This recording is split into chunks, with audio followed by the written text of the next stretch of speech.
Hello dear aspirants, एक बार फिर स्वागत है आपका स्मार्ट आईएएस एकेडमी प्लेटफॉर्म पर, जहां हम लोग टॉपिक सीरीज के अंतर्गत Iran, Israel, USA war topic को कवर कर रहे थे।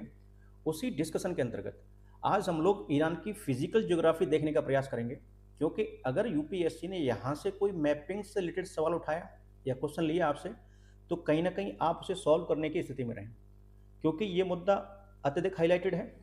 तो हमसे मैपिंग के रूप में हो सकता है, उसके हिस्टोरिकल बैकग्राउंड के रूप में हो सकता है, या साइंस टैग के रूप में हो सकता है। तो कई तरीके से हमारे सामने सवाल हो सकते हैं, तो हम वो सारे के सारे एस्पेक्ट कवर करने का प्रयास करेंगे। अच्छा, अगर एशिया कॉन्टिनेंट के अंतर्गत अगर हम ईरान की जो अवस्थिति है, जो उसकी लोकेशन देखेंगे, तो ये देखेंगे आप लोग कि ये वेस्टर्न एशिया के अंतर्गत मिडिल ईस्ट से लगा हुआ कंट्री है।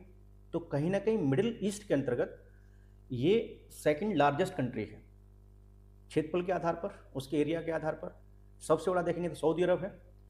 तो पहला सवाल हमसे बनता है कि ईरान मिडिल ईस्ट के अंतर्गत सेकंड लार्जेस्ट कंट्री है, जहां शिया मेजोरिटी सबसे अधिक है। और शिया मेजोरिटी अधिक होने का कार्ड आपको पता ही है यहाँ पर, क्योंकि पहले ये पारसी धर्म के मानने वालों का क्षेत्र था, अब शिया धर्म को मानने वालों का क्षेत्र बना हुआ है। दूसरा, आप देख रहे होंगे कि जो ईरान है ये एक क्रॉस रोड के रूप में है, एक चौराहे के रूप में है, जो सेंट्रल और साउथ एशिया को मिडिल ईस्ट की कंट्री से या अरेबियन कंट्री से जोड़ता है, उनसे क्या करता है, कनेक्ट करता है। तो कहीं ना कहीं ये मिडिल ईस्ट के अंतर्गत और सेंट्रल एशिया के अंतर्गत एक क्रॉस रोड चौराहे के रूप में अवस्थित है। तो कहीं ना कहीं इसका जियोग्राफिकल इंपोर्टेंस बढ़ जाता है, और जिस क्षेत्र का जियोग्राफिकल इंपोर्टेंस अधिक होता है तो जियोपॉलिटिकल इंपोर्टेंस अधिक हो जाता है, क्योंकि किसी भी क्षेत्र की जो पॉलिटिक्स होती है, तो वो अगर उसके जियोग्राफिकल एरिया से अधिक प्रभावित होती है, तो तभी तो उसका जियोपॉलिटिकल इंपोर्टेंस होगा। वहीं पर हम चर्चा कर रहे थे कि ईरान एक ऐसा देश है कि 2023 का अगर हम डाटा उठा के देखते हैं, तो पाएंगे आप कि प्रूवन ऑयल रिजर्व के रूप में ये वर्ल्ड का थर्ड लार्जेस्ट कंट्री है, जिसके पास ऑयल रिजर्व मौजूद है। और सेकंड लार्जेस्ट कंट्री ऐसा है जिसके पास नेचुरल गैसेस अवस्थित है। तो कहीं ना कहीं आप ईरान को देख रहे होंगे कि एनर्जी रिसोर्सेज के मामले में एक रिच रीजन है। साथ में ईरान में आप देख रहे होंगे कि यहाँ की जो अरेबल लैंड है, जो कृषि योग्य भूमि है, वो इसके कुल टोटल एरिया के 35% भाग पर है। लेकिन अगर ये देखा जाए कि ऐसी कौन सी ऐसी भूमि है जहाँ पर सिर्फ कृषि की जाती है, तो केवल 12% क्षेत्र है जहाँ पर ईरान में कृषि की जाती है। बाकी एनर्जी सोर्सेस हैं, ऑयल फील्ड है, ऑयल रिफाइनरी है, ऑटोमोबाइल इंडस्ट्री है, जैसे चीज़ों का यहाँ विकास हुआ है। तो इन चीज़ों को हम जानेंगे। सबसे पहले एक आउटलाइन मैप ड्रॉ करते हैं और चीज़ों कवर करने का प्रयास करेंगे। वहीं पर हम ये जान लेंगे कि ईरान एक ऐसा देश है जो कैस्पियन सी से भी लगता है और पर्शियन गल्फ से भी लगता है, ओमान गल्फ से भी लगता है, और मिडिल ईस्ट के अंतर्गत ऐसा कोई देश है ही नहीं, एकमात्र ईरान है। तो कहीं ना कहीं ये सवाल हमसे हो सकते हैं यूपीएससी को। तो पहले आउटलाइन मैप ड्रॉ करते हैं, उसके बाद समझते हैं चीज़ों को।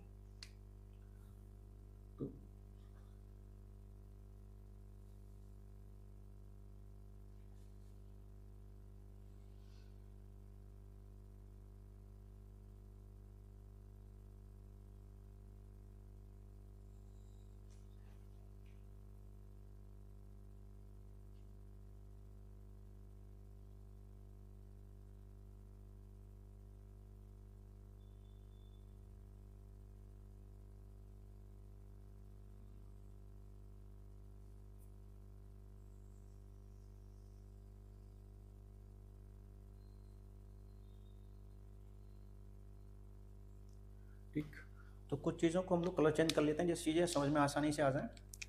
अगर हम इसको गल्फ ऑफ ओमान मान लेते हैं, जैसे हमने इसको नाम दे दिया कि यहाँ पर ये गल्फ ऑफ ओमान है, ठीक। ये हमने इसको पर्शियन गल्फ नाम दे दिया, पर्शियन गल्फ है। और हम इसको मानते हैं कि ये अरेबियन पेनिनसुला है,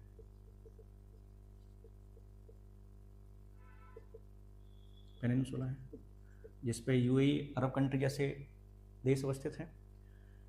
अगर पर्शियन गल्फ और गल्फ ऑफ ओमान के बीच में देखेंगे, तो एक सकरा पैसेज है, नैरो पैसेज है, जिसे हम बोलते हैं हॉर्मुज स्ट्रेट। Hormuz strait. ठीक, अगर हम इस पेनिनसुला को देखें तो एक तरफ यहाँ पे आपको यूएई कंट्री देखने को मिलेगा और यहाँ पे आपको ओमान मिलेगा।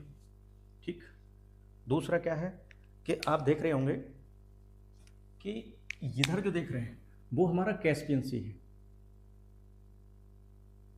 कैस्पियन सी है। ठीक, और एक लोकेशन और देखना चाहें तो हम ये देखेंगे कि जो भारत के लिए स्ट्रेटजिकल रूप से अधिक इंपॉर्टेंट है वो है पोर्ट चाहबार, जिससे भारत डेवलप कर रहा है और चाइना भी डेवलप कर रहा है, जो हमारे लिए अधिक इंपॉर्टेंट है क्योंकि ये चाहबार पोर्ट है जो हमें ईरान के रास्ते अफगानिस्तान से होते हुए सेंट्रल एशिया से जोड़ने का प्रयास करेगा। ठीक, दो चीज़ समझ रहे हैं।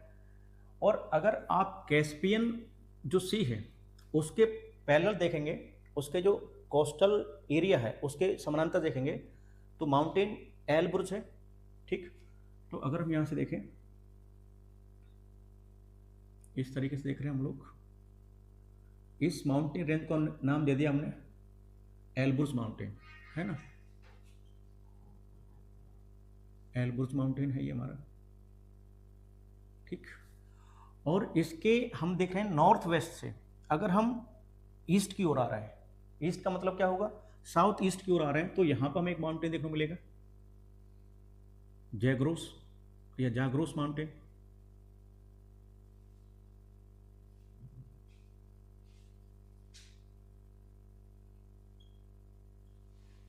Zagros mountain. ठीक, और इन दोनों माउंटेन के बीच में एक प्लेटू देखने को मिलता है जिससे हम बोलते हैं इंटर माउंटेन प्लेटू, अंतर पर्वतीय पठार, ईरान प्लेट्यू। तो इसके बीच में हमें ईरान प्लेट्यू देखने को मिलेगा। ठीक, ईरान प्लेट्यू को आप देख रहे होंगे कि कहीं ना कहीं इसके दो भाग हैं, एक तरफ देखेंगे सेंट्रल पार्ट में और एक देखेंगे ईस्टर्न पार्ट में। और ये वो क्षेत्र ऐसा है जहां बेरिन लैंड का विकास हुआ है। बेरिन लैंड का मतलब है कि बंजर भूमि जो कृषि योग्य नहीं है। तो एक सॉल्टी डेजर्ट है, एक सैंड डेजर्ट है, तो एक है दस्ते कबीर और एक है दस्ते लुत्फ। तो अगर हम इसके नॉर्थ में देखेंगे तो यहाँ दस्ते कबीर या काबिर कहते हैं इसको, और एक आप देखेंगे यहाँ पर दस्ते लुत्फ, दो है। अच्छा, थोड़ी बात और देखते हैं कि अगर हमसे सवाल ये होता है कि ईरान किन किन देशों के साथ इंटरनेशनल बाउंड्री शेयर करता है, तो हम ये देखेंगे कि अगर नॉर्थ ईस्ट में देख रहे हैं तो यहाँ सबसे पहले हमें जो देखने को मिलेगा वो है हमारा अर्मेनिया। अर्मेनिया हो गया, इससे आगे आएंगे तो अजरबैजान है। ठीक, और आगे जाएंगे तो यहाँ आपको तुर्कमेनिस्तान मिलेगा, तुर्कमेनिस्तान। ठीक, यहां देख रहे होंगे वेस्ट में, सॉरी ईस्ट में, तो अफगानिस्तान है, और यहां देखेंगे तो आपका पाकिस्तान है। ठीक, और ये देख रहे होंगे आप लोग आर्मेनिया के जस्ट आप साउथ में आएंगे तो यहाँ पे हमें मिलेगा इराक, सॉरी तुर्की, है ना, ये टर्की है, और इसके नीचे देखेंगे तो आपको इराक देखने को मिलेगा। थोड़ा कन्फ्यूजन ये है कि यहीं पर इराक की जो बाउंड्री है कुवैत से लगती है ना, लेकिन कुवैत की इंटरनेशनल बाउंड्री कभी भी ईरान से लगती है। मैपिंग देखते समय कभी कभी मैं ऐसा महसूस होता है कि कुवैत ईरान से लगता है, इंटरनेशनल बाउंड्री से करता है, जबकि ऐसा नहीं है ना। और आपने देखा होगा कुछ दिनों पहले ही यूएसए के द्वारा जो ईरान की इकोनॉमी की जो लाइफ लाइन थी, जिससे हम बोलते थे खर्ग पेनिनसुला या खर्ग आइलैंड, सॉरी खर्ग आइलैंड था, जिस पर हवाई हमले किए गए, क्योंकि वो पर्शियन गल्फ के अंतर्गत ईरान का एक ऐसा मेजर टर्मिनल है जहाँ से क्रूड ऑयल को सबसे अधिक एक्सपोर्ट किया जाता है। तो आप उसकी लोकेशन देखेंगे तो यहीं पर हमें खर्ग आइलैंड देखने को मिलेगा, जो आजकल चर्चा में है, खर्ग आइलैंड। ठीक, अब दूसरी बात, अब हम देख रहे हैं अगर हमें पर्शियन गल्फ से ओमान गल्फ की ओर जाना होगा तो यहाँ एक स्टेट है जिसको हम किस नाम से जान रहे हैं, हॉर्मुज स्टेट। तो पहली बात ये जानना है कि अगर हम आउटलाइन मैप को देखें और कुछ सवाल को सॉल्व करने का प्रयास करें तो आप पाएंगे कि ईरान मिडिल ईस्ट के अंतर्गत एकमात्र ऐसा देश है जिसकी सीमाएं कैस्पियन सी से भी लगती हैं और पर्शियन गल्फ से भी लगती हैं और ओमान गल्फ से भी लगती है। ठीक, दूसरा और क्या हो सकता है, एक सवाल ये हो सकता है कि ईरान के नॉर्दर्न रीजन में, उत्तरी क्षेत्र में, कैस्पियन सागर के सी के पैरेलल एक माउंटेन रेंज देखने को मिलता है, जैसे हम एल्ब्रुस माउंटेन नाम से जानते हैं। और एल्ब्रुस माउंटेन पर ही माउंट देमाबंद है, जो यहाँ की सबसे हाईएस्ट पीक है। और वहाँ पर एक वॉल्केनिक पीक है, क्योंकि वॉल्केनिक एक्टिविटी हुई है, तो एक वॉल्केनिक पीक है। और आप देख रहे होंगे कि नॉर्थ वेस्ट से अगर साउथ ईस्ट की ओर देख रहे हैं तो एक हमें माउंटेन रेंज देखने को मिल रहा है, वो है जैग्रोस माउंटेन। तो आप देखेंगे कि जब हम वेस्टर्न एशिया की स्टडी कर रहे होंगे और जब मिडिल ईस्ट कंट्री हैं उनकी स्टडी कर रहे होंगे, तो आप पाएंगे कि मिडिल ईस्ट के अंतर्गत ईरान एक माउंटेनस और प्लेट्यूज कंट्री है, एक पर्वतीय और पठारी क्षेत्र है। इसके अलावा अन्य कंट्रियों में बहुत कम पर्वतों का विस्तार देखने को मिलेगा। ये क्या है, ईरान पर्वतीय और एक पठारी देश है या प्रदेश है।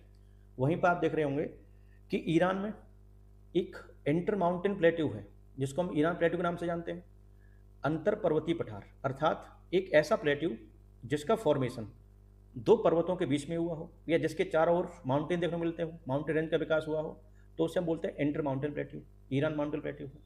और आप साथ में ये देख पा रहे होंगे कि जो ईरान का जो मेजर पोर्शन है सेंट्रल ईरान के रूप में और ईस्टर्न ईरान के रूप में, वहाँ पर आप देखेंगे तो एक बेरन लैंड देखने को मिलता है। बेरन लैंड का मतलब ये है कि अनउपजाऊ भूमि है, ठीक, बंजर भूमि है जो कृषि के लिए ठीक नहीं है।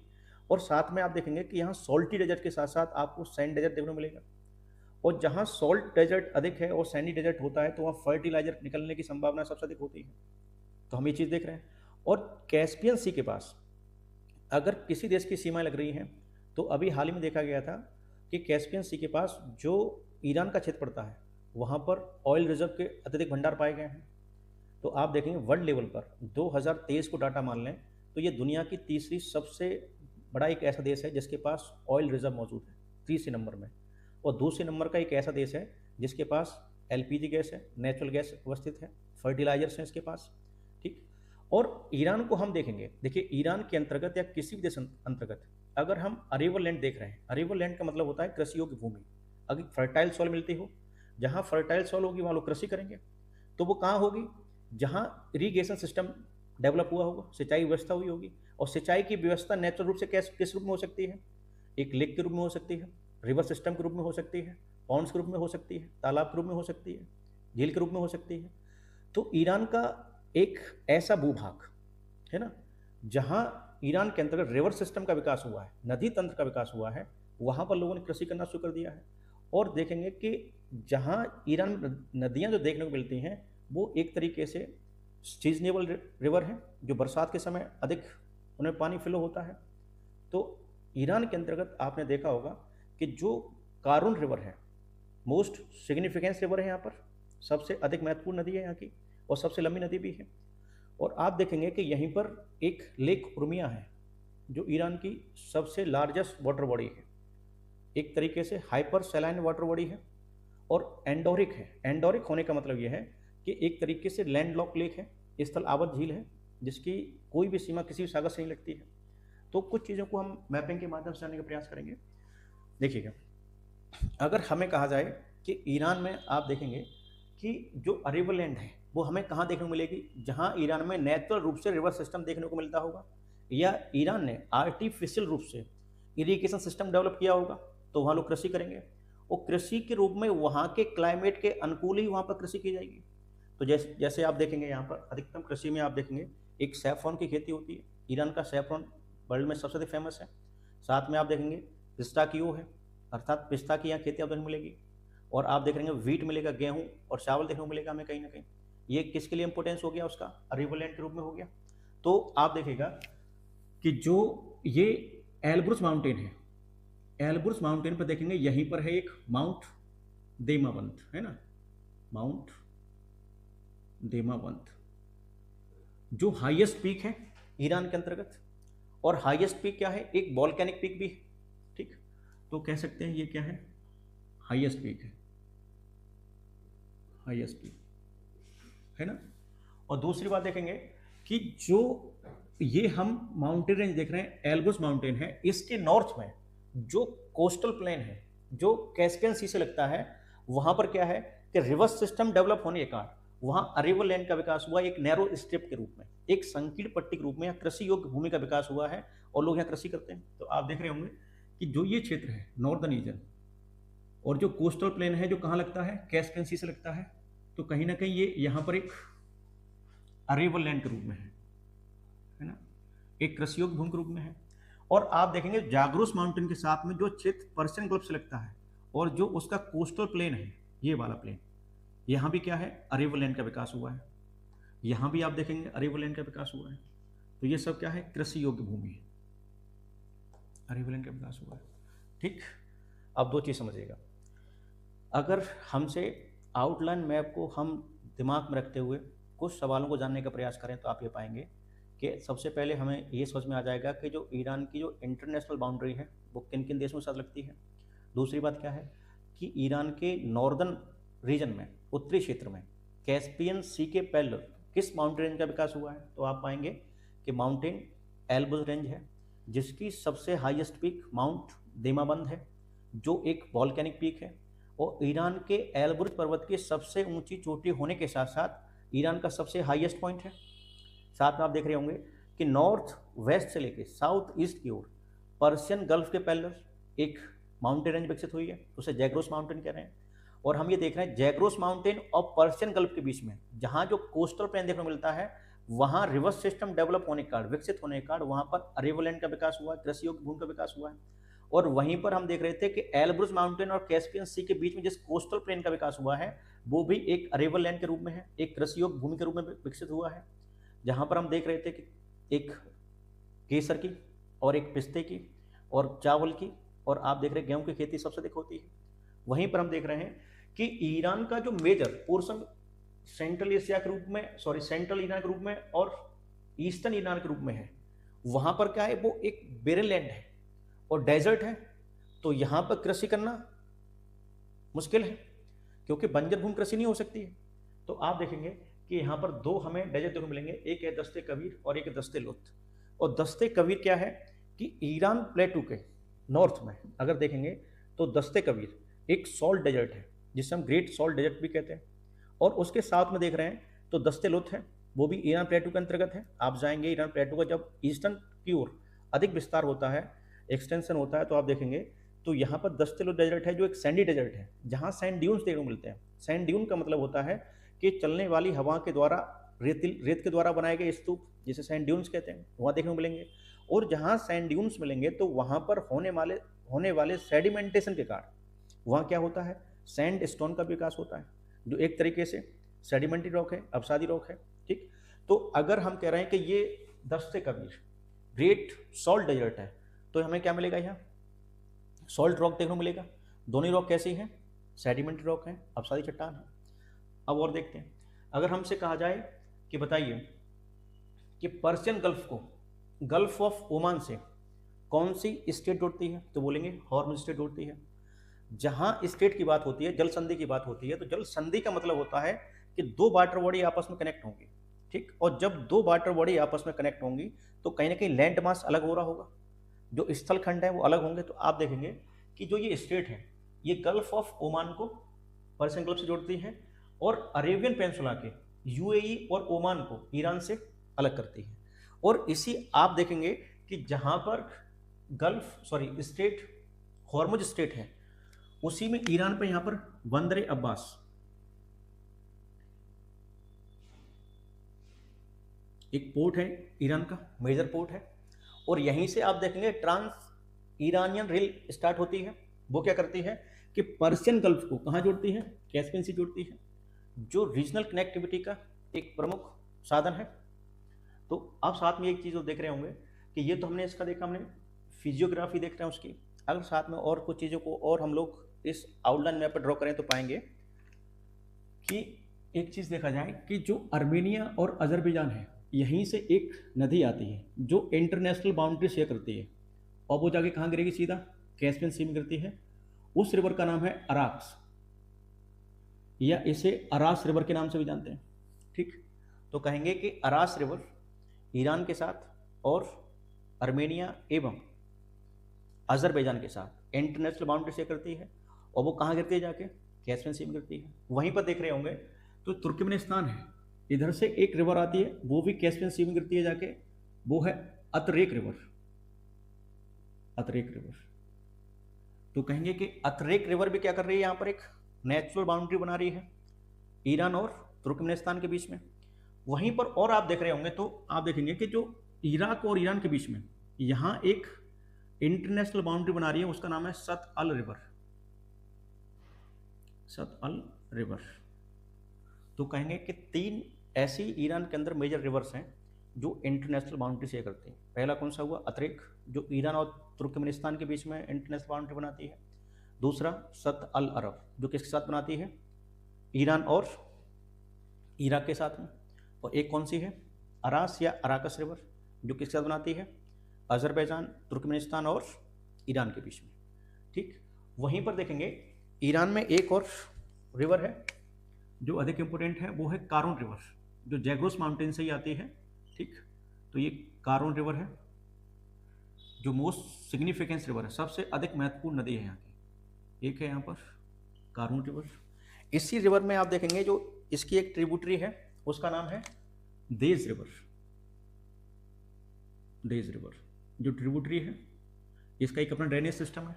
यहाँ पे देखेंगे कि यहीं से एक निकल के रिवर आ रही है, उसका नाम है मांड रिवर। और आप देखेंगे कि यहीं पर एक और रिवर है, जोरहा रिवर। जोरेहा रिवर, ये रिवर सिस्टम है। और ये सारी की सारी सीजनेबल रिवर है, मौसमी नदियां हैं। मौसम बरसात के मौसम में ही इनमें फ्लो सबसे अधिक होता है। लेकिन कारून रिवर एक ऐसी रिवर है जो नेविगेबल रिवर के रूप में है। नेविगेबल रिवर का मतलब यह है कि नौगम्य है, जहाँ से नावों के माध्यम से अपना सामान पर्शियन गल्फ के अंदर ले जा सकते हैं। तो ये सारी चीज़ हो गई। वहीं पर देखेंगे आप इसके नॉर्थ वेस्ट में यहाँ पर है लेक उर्मिया। यहाँ पर लेक उर्मिया है। ये ढूंढना मुश्किल है कि कौन सा पेन कौन से कलर का है, क्योंकि सारे पेन एक कलर जैसे दिख रहे हैं। तो lake of Urmia, lake of Urmia क्या है कि ईरान की सबसे लार्जेस्ट या बड़ी वाटर बॉडी है, जल निकाय है। और ये हाइपर सैलाइन वाटर बॉडी है, अत्यधिक लवड़ी है। ठीक, अब दूसरी बात आप देख रहे होंगे कि ईरान और इराक के बीच में, यहीं पर आप देखेंगे लेक उर्मिया के बीच में, तो इसका एक प्रोविंस है खुजिस्तान। तो वहाँ पर सबसे अधिक हमें ऑयल फील्ड देखने को मिलते हैं, जो आप देख रहे हो चर्चा में रहता है हमेशा, अबादान ऑयल फील्ड, जो ईरान और इराक के बीच में, जो कह सकते हैं ईरान का जो प्रोविंस है खुजिस्तान, उसके अंदर अबादान ऑयल फील्ड है, जहाँ से नेचुरल ऑयल निकालते हैं। वहाँ ऑयल रिफाइनरी डेवलप किया गया है। तो उन चीज़ चर्चा करते समय कुछ चीज़ों को और देखते चलते हैं। तो अब आपसे सवाल पूछा जाता है कि ये बताइएगा कि ईरान की फिजिकल ज्योग्राफी तय करते समय हमें किन किन चीज़ ध्यान रखना होगा। तो उसके माउंटेन कौन से हैं, हाईएस्ट पीक कौन सा है, इंटरनेशनल बाउंड्री कहाँ शेयर होता है, पर्शियन गल्फ और ओमान गल्फ को जोड़ने वाली जो जो स्टेट है उसे हम किस नाम से जानते हैं। ठीक, ईरान में जो अरेबल लैंड है, कृषि योग्य भूमि है, उसका कितना परसेंटेज भाग है और वहाँ पर किसकी कृषि अधिक की जाती है। ये कहीं ना कहीं नेचुरल रिसोर्सेज हैं, प्राकृतिक संसाधन हैं। और हमें वहाँ के मेजर रिवर सिस्टम को लेकर सवाल हो सकते हैं, वो जानने का प्रयास कर रहे हैं। और साथ में हाल ही में इस वॉर के अंतर्गत कुछ ऐसी साइट्स हैं ईरान के अंतर्गत, कुछ ऐसे शहर हैं जो चर्चा में आए हवाई हमले के कारण। उन चर्चा को देखें तो आप देखेंगे कि नतांज है, अराक है और बुसैर है। ये ऐसे शहर हैं जहाँ पर इजराइल और यूएसए के द्वारा लगातार हवाई हमले किए गए, क्योंकि इन क्षेत्रों की पहचान ईरान के द्वारा ऐसे क्षेत्रों में की गई है कि जहां ईरान अपने न्यूक्लियर प्रोग्राम के अंतर्गत एटॉमिक वेपन तैयार करने के लिए सामग्री रखे हुए था। और अराक और आप देख रहे होंगे जो नतांज है, इसकी जानकारी सबसे पहले आपको बताया गया था NCRI, जो एक कॉलिएशन है, गठबंधन है ईरान के अंतर्गत, national council of resistance of Iran के द्वारा।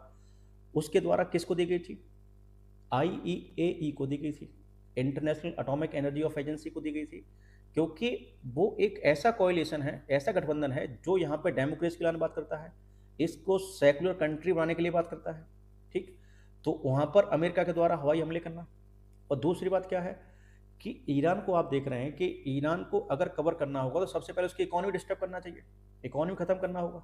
तो इकोनॉमी को खत्म करने के लिए अभी पर्शियन गल्फ में जो ईरान का खर्ग आइलैंड है, जो economic life line for Iran के लिए है, उस पर क्या किया गया, हवाई हमले किए गए, क्योंकि पर्शियन गल्फ के अंतर्गत जो ये खर्ग है, जो आइलैंड है, ये ईरान का सबसे बड़ा ऐसा टर्मिनल है जहाँ से सबसे अधिक क्रूड ऑयल क्या होता है, एक्सपोर्ट होता है। अगर हम यहाँ पर हॉर्मुज के स्ट्रेटजिक इंपोर्टेंस को समझे तो आप ये पाएंगे कि ये जो स्टेट ऑफ हॉर्मुज है एक ऐसा रास्ता है जो आपको पर्शियन गल्फ से जोड़ता है, जो आपको अरेबियन कंट्री से जोड़ेगा और साथ में आपको मिडिल ईस्ट सेंट्रल ईस्ट जोड़ने का प्रयास करेगा और ईरान को जोड़ने का प्रयास करेगा। तो इस स्टेट ऑफ हॉर्मुज के 67% से अधिक भाग पर किसका कब्जा है, ईरान का है, और 30% भाग पर किसका कब्जा है, यूएई का कब्जा है। लेकिन ईरान बड़ा देश है, यूएई एक छोटा देश है, तो पूरी तरीके से कंट्रोल कौन कर रहा है इस समय, ईरान कर रहा है। जो स्टेट ऑफ हॉर्मुज देखेंगे तो केवल 3 किलोमीटर चौड़ाई पर डीप सी है, ओशियन है, जहाँ से हम शिप को निकाल सकते हैं। अगर आप देखेंगे कि पूरे से ही निकाल सकते हैं, क्योंकि जब शिप चलेगा तो उसके लिए डीप ओशन चाहिए, तो कहाँ पर है वो, ईरान के क्षेत्र में अधिक प्रभाव पड़ता है उसका। दूसरी बात आप देख रहे होंगे कि वो क्षेत्र है जहाँ से भारत भी एक्सपोर्ट इम्पोर्ट करता है। हाल ही में आपने देखा होगा कि भारत के द्वारा जो मिडिल ईस्ट रीजन में जो हम राइस बेचते हैं सबसे अधिक मात्रा में, जैसे बासमती राइस है, उसके संबंधित सारे के सारे हमारे शिप कहाँ अटके पड़े इस समय, गल्फ ऑफ ओमान में, क्योंकि ईरान जाने की अनुमति नहीं दे रहा है। और साथ में जो मिडिल ईस्ट से हम क्रूड ऑयल और नेचुरल गैस लेके आने वाले हैं वो शिप कहाँ अटके हुए हैं, पर्शियन गल्फ में अटके हुए हैं, क्योंकि स्टेट ऑफ हॉर्मुज भारत के लिए बंद कर दी गई है। तो कहीं ना कहीं इसका प्रभाव हमें कहाँ देखने को मिल रहा है, भारत देखने को मिल रहा है।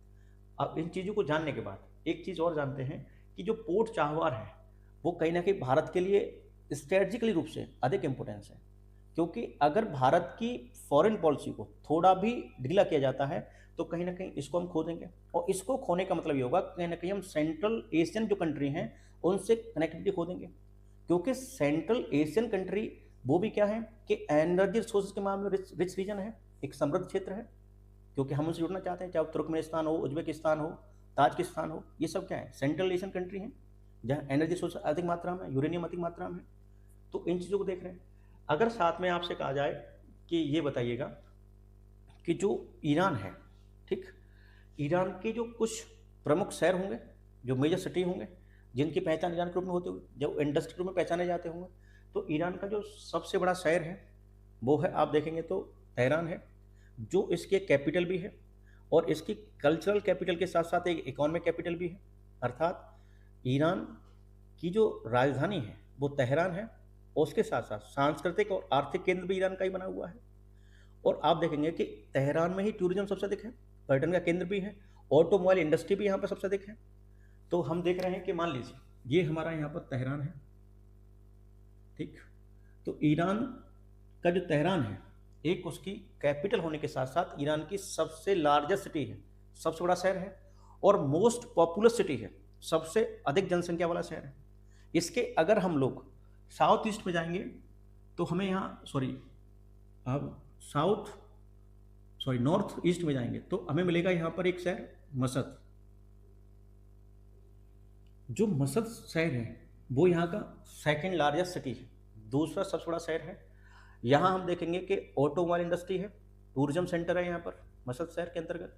दूसरा आप देखेंगे तो यहीं पर है इस्फहान, जो इस्फहान सिटी है इसका भी एक इम्पोर्टेंस है। आपसे कहा गया था कि ईरान को जो नाम दिया गया था वो कब दिया गया था, किसी को याद हो, रिमेंबर हो, 1935 में दिया गया था, पहलवी डायनेस्टी के अंतर्गत दिया गया था, और रेजा शाह पहलवी के द्वारा दिया गया था। उस डायनेस्टी से पहले आपने देखा होगा सफाविद डायनेस्टी थी, जिसके जो पहले शासक थे, रूलर थे, वो थे इस्माइल शाह। तो इस्माइल शाह के समय अगर हम इस्फहान को देखते हैं तो ये दुनिया का सबसे बड़ा शहर था, वर्ल्ड का सबसे लार्जेस्ट सिटी था, जहाँ शिया धर्म को मानने वाले लोगों की संख्या सबसे अधिक हुआ करती थी। आज के समय कौन सा है, तेहरान है। जो इस्फहान है, इस्फहान इसलिए भी है कि इस क्षेत्र में डीप अंडरग्राउंड जाकर कहीं ना कहीं ईरान के द्वारा एटॉमिक वेपन तैयार करने के लिए एक्टिविटी हो रही थी। तो यहाँ आप देखेंगे एक तो ऑटोमोबाइल इंडस्ट्री भी है यहाँ पर, और ये टूरिज्म का भी सेंटर बना हुआ है, और साथ में यहाँ एटॉमिक एक्टिविटी देखने को मिलती है, वेपन के लिए तैयार कर रहे हैं। तो यहाँ भी अमेरिका के द्वारा हवाई हमले किए जाना कहीं ना कहीं। और आपसे कहा गया था एक है अराक, है ना, और एक है नतांज। यहाँ एक प्रोविंस है क्यूम। क्यूम के पास एक छोटा एक कह सकते हैं सिटी के रूप में, कह सकते हैं रीजन के रूप में है नतांज। नतांज पे भी हमला करना, क्यों करना, क्योंकि यहाँ भी हमें एटॉमिक वेपन को तैयार करने से संबंधित सारी गतिविधियां देखने को मिलती हैं। ठीक, नतांज हो गया और आपका अराक हो गया। एक है बुसैर। बुसैर पे भी हवाई हमला होना, क्योंकि वो भी कहीं ना कहीं एटॉमिक वेपन तैयार करने से संबंधित हमें गतिविधियां देखने को मिलती हैं। कहीं प्रेशर हैवी वाटर देखने को मिलता है ना। तो बुसैर आप देखेंगे यहीं पर एक बुसैर है।